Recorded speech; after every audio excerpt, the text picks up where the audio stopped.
Badan Nasional Penanggulangan Terorisme bersama Universitas Islam Asy-Syafi'iyah tandatangani perjanjian kerjasama dalam pencegahan penyebaran paham radikal dan intoleransi pada 18 April 2022. Adapun Maijen TNI Dedi Sambowo selaku Sekretaris Utama BNPT serta Mas Duki Ahmad selaku Rektor tandatangani perjanjian yang dilaksanakan di Universitas Islam Asy-Syafi'iyah.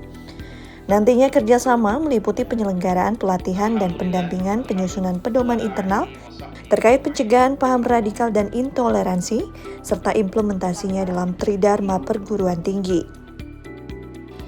Sosialisasi kepada sivitas akademika Universitas Islam Asy-Syafi'iyah, peningkatan kapasitas sumber daya manusia dan kegiatan lainnya yang telah disepakati kedua belah pihak. Dalam kesempatan tersebut, Kepala BNPT Komjen Pol Boy Rafli Amar sampaikan bahwa sinergi yang terjalin merupakan upaya kolektif yang menekankan pendekatan lunak dalam implementasinya.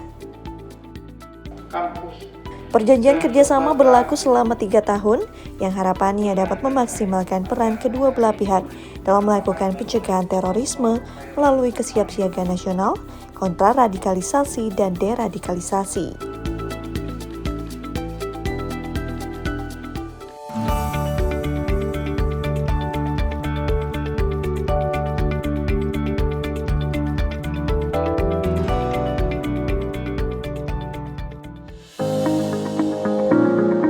Kepala Badan Nasional Penanggulangan Terorisme Komjen Pol Boy Rafli Amar hadir dalam acara peringatan 20 tahun Gerakan Anti Pencucian Uang dan Pencegahan Pendanaan Terorisme atau APU-PPT pada 18 April 2022. Disiarkan langsung dari Istana Negara, Presiden Republik Indonesia Joko Widodo berikan arahannya kepada hadirin diantaranya para Menteri Kabinet Indonesia Maju, pimpinan lembaga pemerintah serta para pemangku kepentingan gerakan APU-PPT. Dirinya berikan apresiasi kepada seluruh pemangku kepentingan yang turut andil dalam memaksimalkan upaya pemberantasan tindak pidana pencucian uang dan pendanaan terorisme selama 2 dekade ini. Joko Widodo juga berharap para stakeholder selalu bersinergi dan tanggap akan perkembangan teknologi dalam menangani modus dan bentuk kejahatan yang baru. Arahan tersebut selaras dengan program dan kegiatan yang dilaksanakan oleh BNPT sebagai leading sektor pencegahan terorisme berbasiskan pendekatan lunak. Dalam implementasinya, BNPT turut membantu Pusat Pelaporan dan Analisis Transaksi Keuangan atau PPATK dalam memutus mata rantai pendanaan terorisme demi menjaga keamanan bangsa.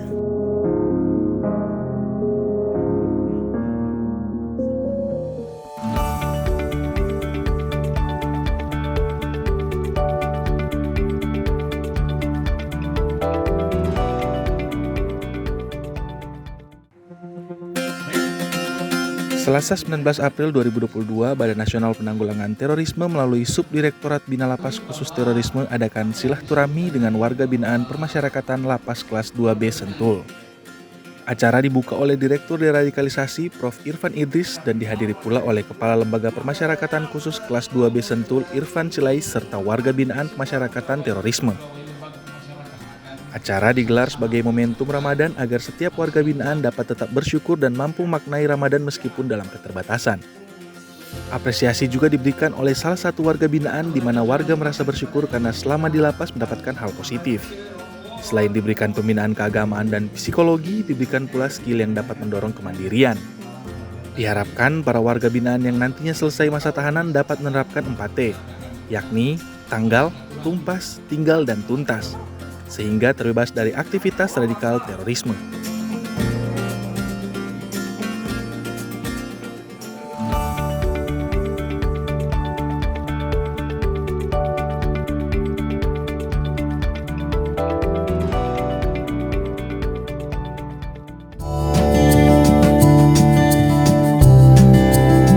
Kepala Badan Nasional Penanggulangan Terorisme Komjen Pol Boy Rafli Amar dan Menteri Pemberdayaan Perempuan dan Perlindungan Anak I Gusti Ayu Bintang Darmawati tanda tangani nota kesepahaman pada 19 April 2022. Momen ini sebagai wujud komitmen antara BNPT dan Kementerian PPPA dalam upaya memberdayakan serta melindungi perempuan dan anak dari tindak pidana terorisme.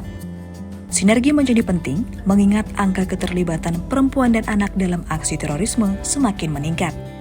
Di mana berdasarkan data, saat ini tercatat sekitar 333 perempuan dan 315 anak terlibat dalam jaringan terorisme internasional. Ruang lingkup kerjasama meliputi pemberdayaan ekonomi, sosial dan psikologis bagi perempuan dan anak, sinergi pengembangan modal desa ramah perempuan dan peduli anak yang terbebas dari paham radikal terorisme, serta kegiatan lainnya. Dalam implementasinya, tak hanya sinergi kedua belah pihak, namun juga dibutuhkan keikutsertaan pemerintah daerah secara aktif untuk mencapai tujuan, yakni melindungi perempuan dan anak dari jeratan kelompok terorisme.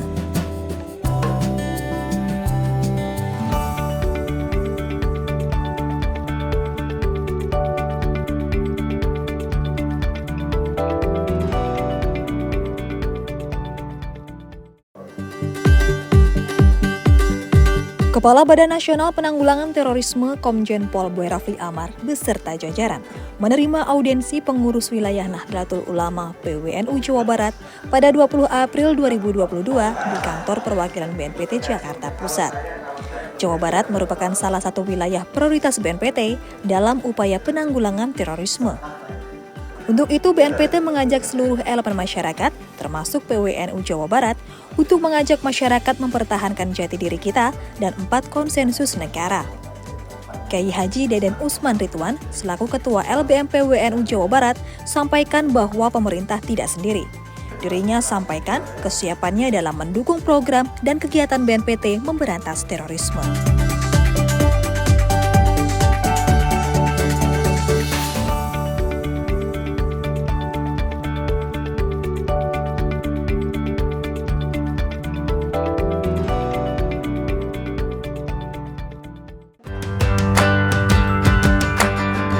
Dalam rangka memperingati Hari Kartini, Forum Koordinasi Pencegahan Terorisme FKPT Jakarta menggelar kegiatan sosialisasi perempuan teladan optimis dan produktif atau TOP, viralkan perdamaian dalam pencegahan radikalisme dan terorisme pada 21 April 2022.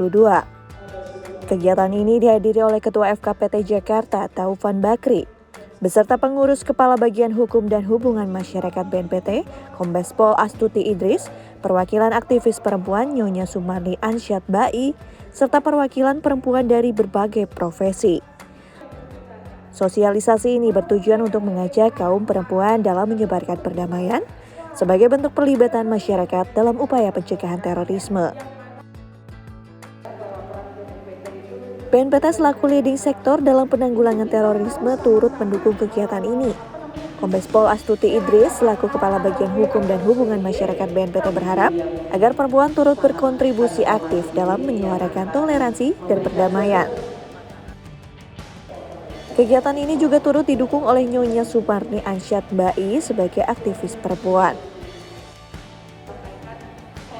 Melalui sesi dialog, para peserta diajak berdiskusi membahas transformasi keterlibatan perempuan dalam terorisme, mengajak perempuan sebagai agen perdamaian, serta pencegahan terorisme melalui aktivitas kearifan lokal dan literasi digital.